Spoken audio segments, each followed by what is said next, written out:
Tanto buongiorno a tutti, veramente di cuore e a nome di tutti gli alpini che ho l'onore di rappresentare.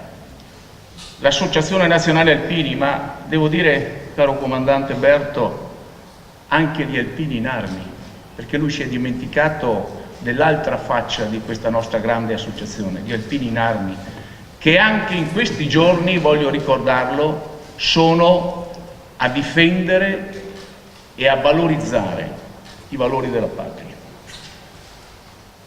Perché la Giulia, con i 7 alpini di cui io mi fregio di appartenere, sono partiti per il Libano, ma li abbiamo dislocati in gran parte sia in Italia che all'estero, sempre a servizio, in questo caso a servizio della pace. E parto proprio da qui, ringraziando il Presidente Ugo Rossi, il Sindaco di Trento, per quello che hanno detto oggi, ma per quello che fin dall'inizio, quando ci siamo incontrati la prima volta, ci siamo detti.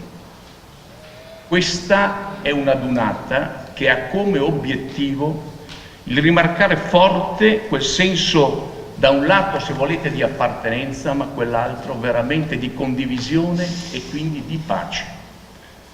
Con un messaggio che deve essere chiaro, perché vedete, parlare di pace, ne sentiamo parlare spesso in giro, parlano tutti. Chi non dice che vuole la pace? Ma non basta dirlo. Per avere la pace bisogna avere il coraggio, uso una parola forte ma chiara, di difenderla la pace. Senza difendere la pace, questa pace, signori, non ci sarà. Allora gli alpini sono su questo fronte. Allora difendere la pace vuole anche dire essere solidali quando è il momento di esserlo, aiutare chi ha bisogno quando è il momento di farlo e farlo soprattutto senza tornaconto. Altro aspetto fondamentale, sul quale spesso anche con alcune forze politiche mi sono confrontato. Quando si parla di volontariato, dobbiamo essere chiari tutti. Volontari sono quelli che fanno qualcosa gratuitamente per qualcun altro o per qualcos'altro, non quelli che prendono un compenso perché fanno quel qualcosa e magari scelgono solo volontariamente di fare quel qualcosa. Su questo dobbiamo essere chiari, perché altrimenti la nostra società non capirà e i nostri giovani soprattutto non capiranno. Ed è questo uno dei messaggi che noi vogliamo dare anche con questa adunata. Ed è il messaggio forte, perché abbiamo scelto come motto qualcosa che può sembrare a qualcuno anacronistico. Per gli alpini non esiste l'impossibile, è scritto qui sul DOS Trento. E l'abbiamo voluto riprendere, perché quel messaggio, scritto in quel momento particolare, è ancora un messaggio valido e forte. È ancora un messaggio che serve a tutti noi e che serve per farci capire che con questo atteggiamento tutti, se avessimo tutti questo atteggiamento, forse l'Italia, forse l'Europa, forse il mondo intero sarebbe migliore.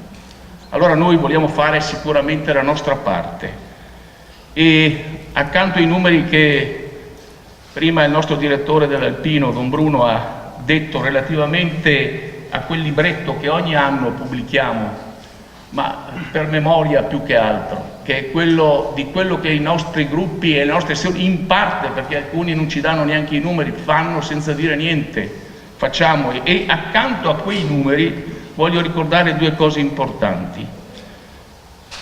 A parte quei numeri, all'interno e solo all'interno della nostra associazione per il terremoto del centro Italia abbiamo raccolto 3.125.000 euro ad oggi.